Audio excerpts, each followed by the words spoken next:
प्रमेय क्या होता है, एक सिद्ध किया हुआ कथन होता है, पर इसका प्रयोग हम अन्य कथन को सिद्ध करने के लिए करते हैं। ठीक है, अब यहाँ पे आपको समझना है कि जैसे भाज्य बराबर क्या होता है, तो आप जानते हैं कि भाज्य बराबर होता है भाजक गुणे भागफल प्लस शेषफल। ठीक है, भाज्य का एक फॉर्मूला होता है, भाज्य बराबर होता है भाजक गुणे, ठीक है, भागफल प्लस क्या होता है शेषफल। भाज्य को हम लोग ए से डिनोट करेंगे, भाज्य को किससे डिनोट करेंगे, ए से डिनोट करेंगे, और भाजक को हम लोग बी से डिनोट करेंगे, भाजक को किससे डिनोट करेंगे, बी से डिनोट करेंगे, और भागफल को हम लोग किससे डिनोट करेंगे, क्यू से, भागफल को किससे डिनोट करेंगे, क्यू से, और प्लस है तो यहाँ पे प्लस लिख देंगे, और शेषफल को डिनोट करेंगे आर से, शेषफल को डिनोट किससे करेंगे, आर से। तो एक फॉर्मूला हमारा आ जाता है ए बराबर बी क्यू प्लस आर, ए बराबर B Q plus are.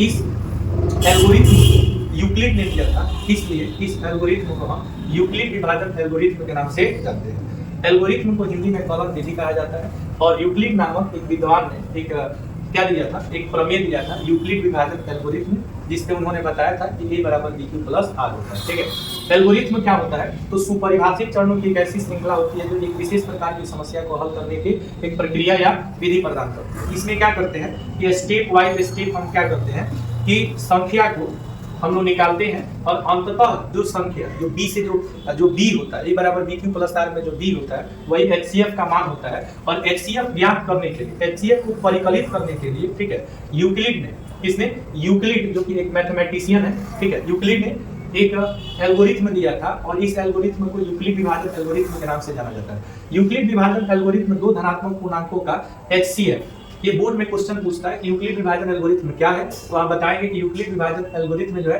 HCF परिकलित करने की क्या है, तकनीक है। इससे HCF को क्या किया जाता है, ज्ञात किया जाता है। आगे हम लोग समझते हैं कि HCF क्या होता है, LCM क्या होता है। बहुत ही बेहतरीन और आसान भाषा में बिल्कुल विजुअल चीजों को देखेंगे, एक एक चीजों को बहुत ध्यान से समझेंगे, और नहीं आने का कोई सवाल ही पैदा नहीं होता। अगर इस वीडियो को लास्ट तक आप देखते हैं तो आपके मन में एक भी डाउट नहीं रहेगा।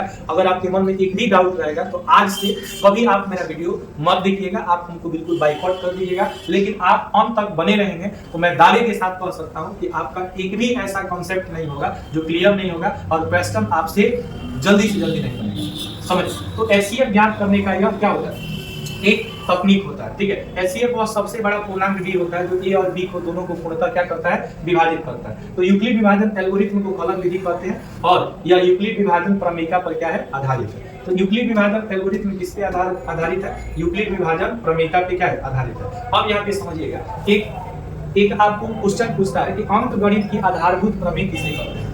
अंकगणित की आधारभूत प्रमेय किसे कहते हैं, फंडामेंटल थ्योरम ऑफ अरिथमेटिक क्या होता है। ठीक है, तो इसमें क्या होता है कि प्रत्येक भाज्य संख्या उस संख्या को कहा जाता है, भाज्य संख्या उस संख्या को कहा जाता है जिसका दो से अधिक भाजक हो, दो से अधिक फैक्टर हो। ठीक है, उस संख्या को भाज्य संख्या कहा जाता है। हमने संख्या का पूरा एक वीडियो अपलोड कर दिया है, जिसमें आपको सारी संख्याओं को एक जगह पे बहुत ही बेहतरीन तरीके से समझाया गया है। अगर वो वीडियो आप नहीं देखे हैं तो प्ले लिस्ट में है, आप वहां से अच्छी तरह से नंबर सिस्टम का वीडियो देख लीजिए।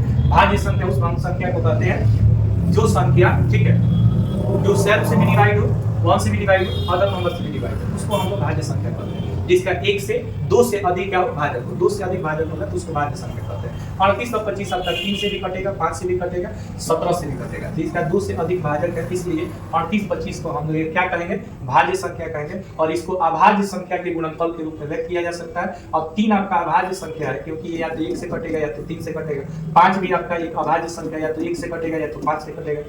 17 भी आपका अभाज्य संख्या, 1 से कटेगा या तो 17 से कटेगा। ये अभाज्य संख्या, ये दो ही संख्या से कट सकता है, अन्य किसी तीसरा संख्या से नहीं कटेगा। लेकिन अगर आप 4 को लीजिएगा तो 1 से कटेगा, 2 से कटेगा, 4 से कटेगा। 6 को लीजिएगा तो आपको 1 से कटेगा, 2 से कटेगा, 3 से कटेगा, 6 से कटेगा। 9 को लीजिएगा तो 1 से कटेगा, 3 से कटेगा, 9 से कटेगा। पर जिसका 2 से अधिक भाजक होता है, फैक्टर होता है, उस संख्या को हम लोग कहते हैं भाज्य संख्या। और जिसका एक और स्वयं के अतिरिक्त अन्य संख्या से नहीं कटता उसको अभाज्य संख्या कहते हैं। और प्रत्येक भाज्य संख्या को अभाज्य संख्याओं के गुणनफल के रूप में व्यक्त किया जा सकता है। इस प्रमेय को ही अंकगणित की आधारभूत प्रमेय कहते हैं। ठीक है, अब अगला चीज आप लोग समझेंगे कि जैसे मान लीजिए अगर महत्तम की अगर हम बात करें तो महत्तम को इंग्लिश में कहा जाता है हाईएस्ट कॉमन फैक्टर। क्या कहा जाता है, हाईएस्ट कॉमन फैक्टर।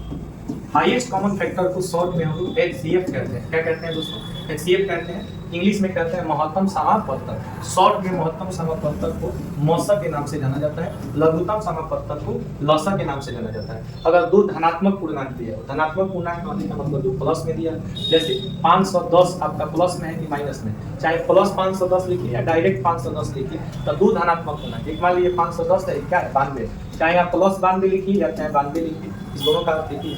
तो दो धनात्मक पूर्णांक ए और बी दिए रहने पर महत्तम सबसे बड़ी संख्या होती है, जिससे पूर्णांक ए और बी दोनों पूर्णतः क्या होता है, विभाजित होता है। संख्याओं में प्रतीक उभयनिष्ठ अभाज्य गुणनफल की सबसे छोटी घात का गुणनफल उन संख्याओं का HCF होता है। अब इस चीज को समझिएगा कि HCF में क्या होता है कि जैसे 510 का अभाज्य गुणनफल जब आप निकालेंगे तो ये होगा 2 गुणे 3 गुणे 5 गुणे 17, वही चीज लिखा गया 2 गुणे 3 गुणे 5 गुणे 17। 92 का अभाज्य गुणनफल निकालिएगा तो 2 गुणे 23 होगा, 2 दूना 4 होगा और 23 चौका 92 हो जाता है। तो आप यहाँ पे इसको क्या लिख सकते हैं, 2 गुणे 2 को 2 का स्क्वायर लिख सकते हैं और 23 है तो 23 लिख सकते हैं। इस दोनों में जब कॉमन आप देखिएगा तो 2 इसमें भी है 2 इसमें भी, ये इसमें 2 बार है, इसमें 1 बार है, तो 1 2 इसमें कॉमन आ जाएगा, बाकी कोई चीज कॉमन नहीं है, तो कॉमन चीज ही आपका क्या होगा, HCF होगा।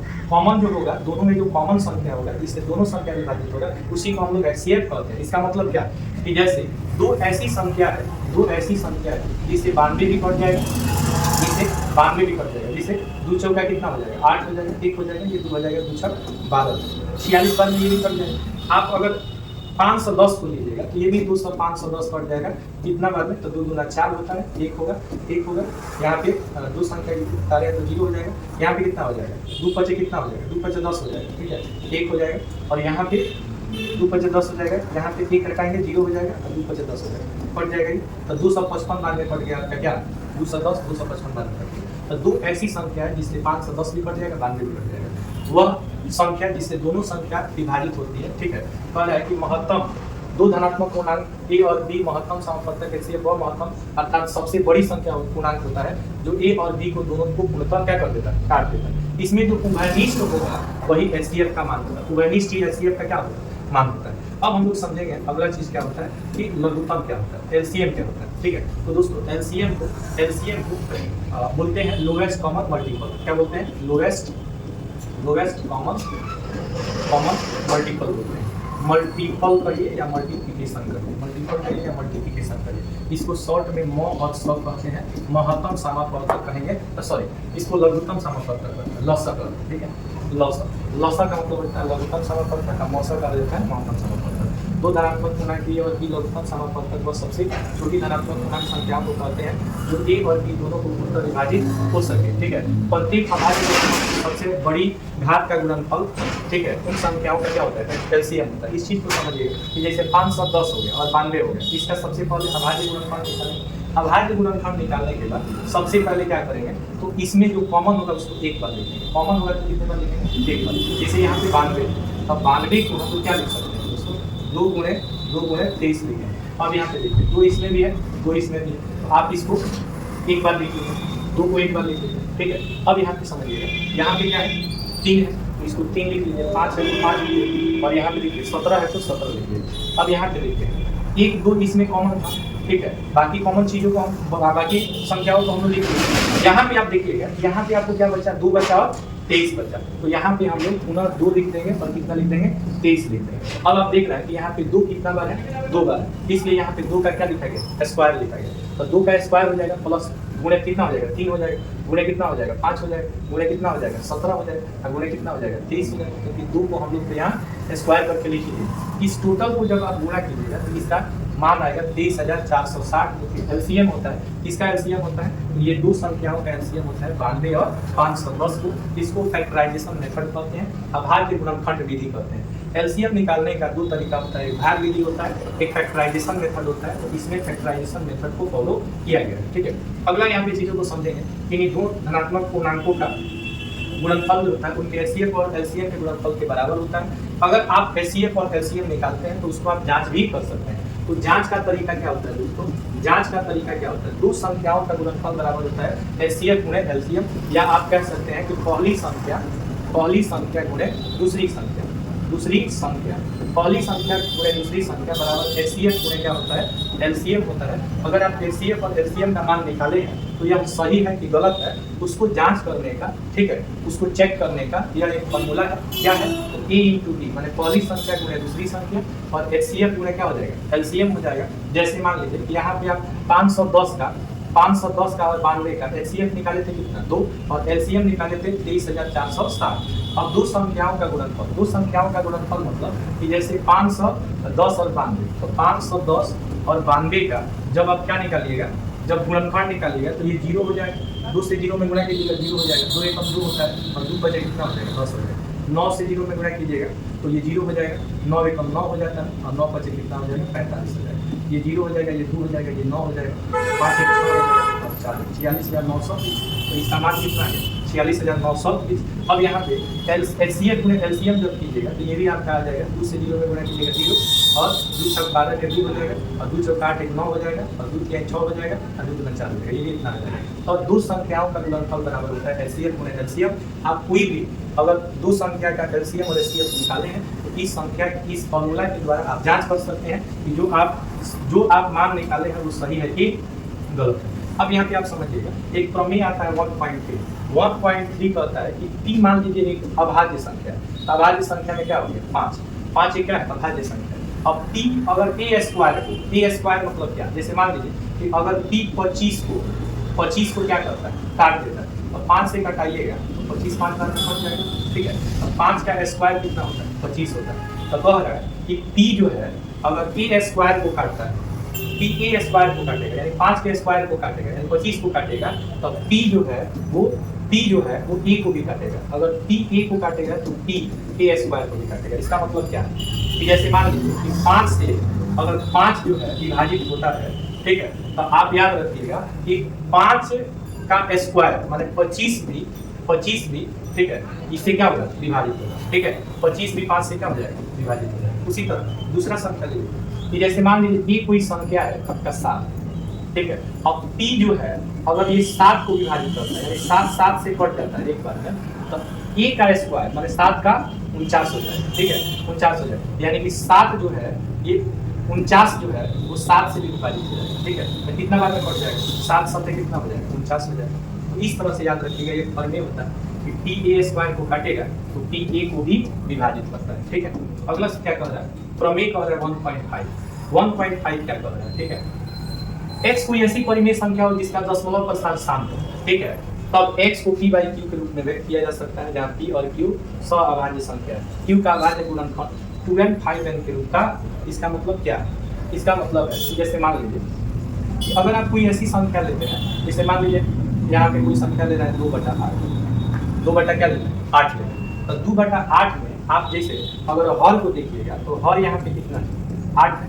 तो 8 जो है इसका गुणनखंड कीजिएगा तो 2 गुना 4, 4 गुना 8 होगा, यानी 2 का पावर कितना लिख सकते हैं? 3। अब यहाँ पे आप 2 का पावर क्या लिख सकते हैं?